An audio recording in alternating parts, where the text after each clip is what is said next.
analizar justamente este tema vamos a comunicarnos ya con Felipe Cantuarias, él es presidente de la Asociación Peruana de Hidrocarburos, a quien le damos ya la bienvenida. Muy buenas tardes, señor Cantuarias. ¿Qué está pasando? ¿Por qué es que los grifos no estarían aplicando esta reducción si ya hay varios días de que se redujo este impuesto? Sí, Pamela, ¿cómo estás? Buenas tardes. Sí, primero una aclaración.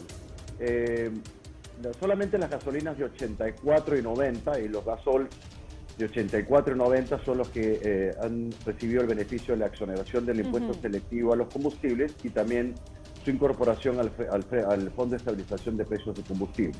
Por lo tanto, ese taxista que mencionaba que la gasolina 95 no ha bajado es cierto, porque esa gasolina, ni la 95 ni la 97 gozan de este beneficio de la exoneración.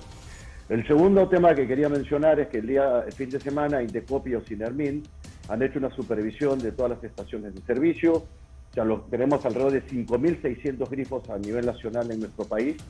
Y de esta muestra que hizo los Sinermin Indecopi, el 70% de los grifos ya han trasladado reducciones de precio al consumidor final, tanto en gasolinas de 84 y 90 como en el diésel vehicular.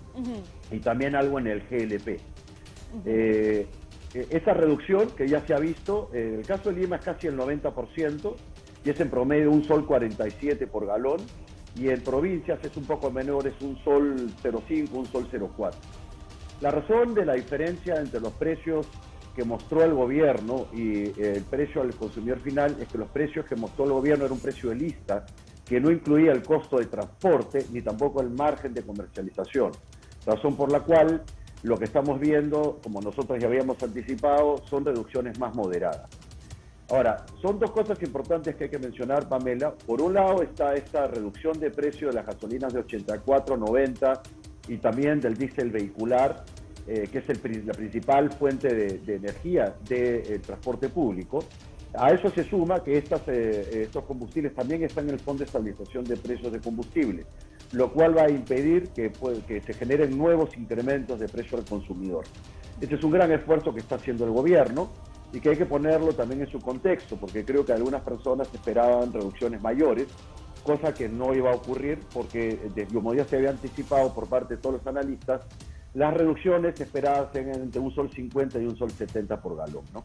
Claro, ahora, a propósito de a quién beneficia esto, ¿no? El hecho de que solo sea a la de 80, a la 84 y al diésel vehicular, ¿realmente estamos hablando de una gran cantidad de usuarios que podrían beneficiarse?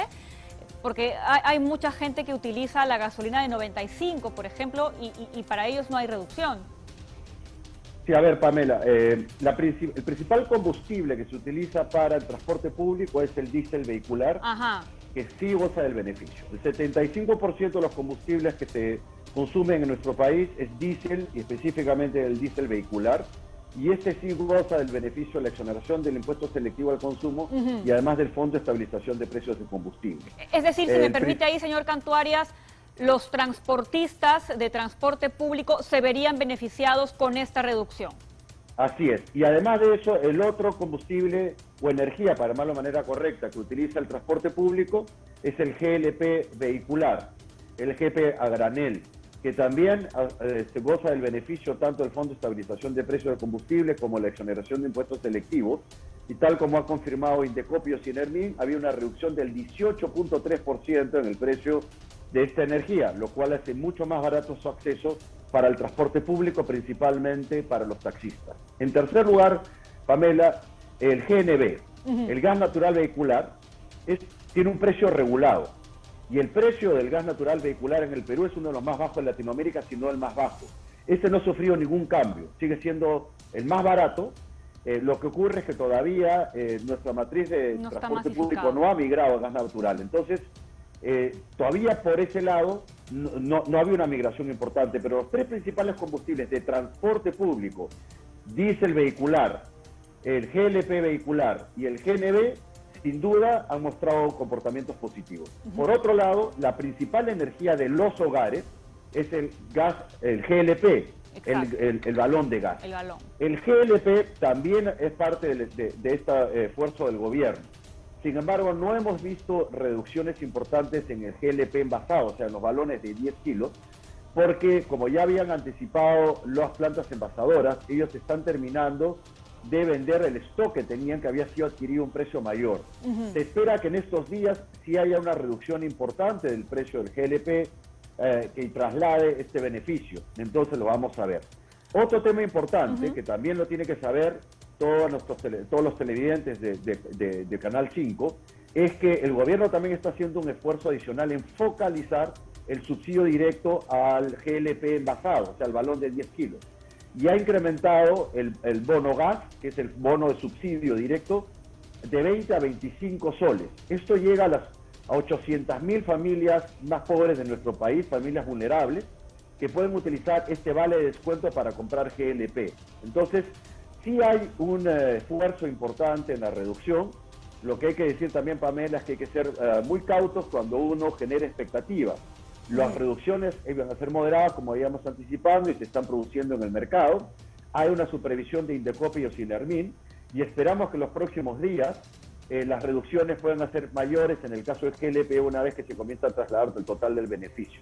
Ahora, un último punto. Sí, por favor, Pamela. Sí, yo le iba a preguntar justamente por este tema, porque la reducción es moderada, efectivamente, no es tan alta como quizás muchos lo hubiesen esperado, pero lo que algunos analistas han señalado que el perjuicio para el Estado sí podría ser grande, porque estamos hablando de impuesto que se deja de recaudar, sobre todo tratándose de combustibles que son altamente contaminantes. Es muy buen punto lo que tú señalas, Pamela, porque efectivamente este esfuerzo que está haciendo el gobierno para reducir el precio de los combustibles a los consumidores tiene un impacto muy grande en la caja fiscal. Es decir, el impuesto selectivo a los combustibles es una de las principales fuentes de recaudación del gobierno. Si a ello le suman este esfuerzo que está haciéndose también de la eliminación del IGB a los productos de la canasta básica, estos son miles de millones de soles.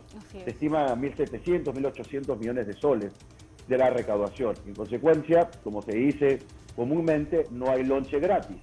Eso va a tener que luego recuperarse de alguna manera, y esa es la parte que se ha expresado la preocupación por el lado de todos los empresarios y todos los contribuyentes formales que pagamos nuestros impuestos. Y queremos saber por eso qué va a hacer el gobierno. Todos esperamos que la forma como se compense esta menor recaudación fiscal sea con ahorros por parte del Estado, cuyo apetito de crecimiento de gasto ha sido enorme en los últimos años, y esperemos que haya pues una política de austeridad por parte del Estado que compense esta menor recaudación y no se traslade nuevamente a los pocos contribuyentes formales de nuestro país este mayor gasto. Esperemos que se haga ese esfuerzo de la mano también con un incremento de la recaudación tributaria del sector informal, que el día de hoy llega al 80%, y que el Estado tiene que hacer un esfuerzo en que pues varios de las empresas que sí están en capacidad de pagar comiencen a contribuir para ayudar en estos momentos difíciles que estamos viviendo todos, ¿no? ¿Y qué medidas adicionales se tendrían que aplicar? Porque el alza del costo de vida es regional. Ya hemos visto que, por ejemplo, en Chile también se están registrando altos precios y la reducción del impuesto selectivo al consumo no va a ser por siempre.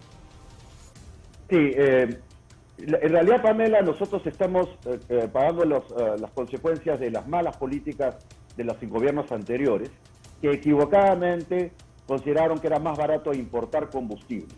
Siempre se les dijo a esos gobiernos que por una política de seguridad energética necesitamos producir nuestros combustibles localmente para que en etapa de precios altos no nos viéramos afectados. Desgraciadamente no lo hicieron así. ¿Qué necesitamos hacer? Pues simplemente reactivar la industria de hidrocarburos. La buena noticia, Pamela, es que nosotros tenemos suficientes reservas para producir nuestros propios combustibles, gasolinas y diésel, por un lado. De tal manera que eso nos permitiría ser menos dependientes de la importación de combustibles y menos expuestos a los precios internacionales. De hecho, mañana se da el inicio de la refinería de Talara, esta nueva refinería que va a permitir producir más de 90.000 barriles diarios, una refinería con tecnología de punta, pero que no va a tener crudo peruano para producir, va a tener que importar. Entonces, primero, reactivar la industria de hidrocarburos, la explotación y el desarrollo de la inversión en crudo de petróleo y en gas natural. La segunda es acelerar la masificación del gas natural. Nosotros tenemos gas natural, Pamela. La buena noticia, además, es que el gas natural para consumo doméstico tiene precio controlado, precio regulado, no sube de precio. Así es. Nosotros tenemos que acelerar ese proceso, porque si el día de hoy tuviéramos más gas natural vehicular en todos los grifos, no estaríamos sintiendo los efectos de este incremento del precio del crudo de petróleo. Y en tercer lugar, tenemos que avanzar el cambio de nuestra matriz energética hacia energías renovables, limpias y alternativas. Tenemos que contribuir además a la reducción de emisiones. Quiero hacer una observación, Mamela. Sí. Lo que sí estamos en total discrepancia es con la decisión del gobierno de haber eliminado el componente de biocombustibles del diésel. El diésel es el combustible más contaminante y han exonerado el uso de biocombustibles, que es el que reduce los contenidos contaminantes. Esta es una medida no solamente equivocada, sino va en contra de los compromisos del Estado peruano de reducción de emisiones y con el Acuerdo de París, en el cual el Perú se ha comprometido a reducir emisiones al 2030 por lo menos en 30%, y que el presidente Castillo en su discurso inaugural dijo que íbamos a llegar al 40%.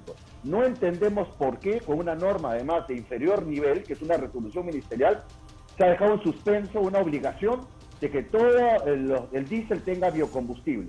Eso es algo que se tiene que corregir, por lo que va en contra de los objetivos de reducción de emisiones. Eso genera más contaminación, nada lo justifica, cuando estamos viendo que el gobierno está haciendo un esfuerzo en reducir los combustibles, exonerando el impuesto selectivo al combustible. En consecuencia, esperamos que estas medidas se reviertan y que el gobierno asuma el liderazgo que requerimos para que tengamos una producción local de combustibles que nos prevenga de tener que estar expuestos a los precios del mercado internacional. Bien, señor Cantuarias, le agradecemos muchísimo la información que usted nos ha dado.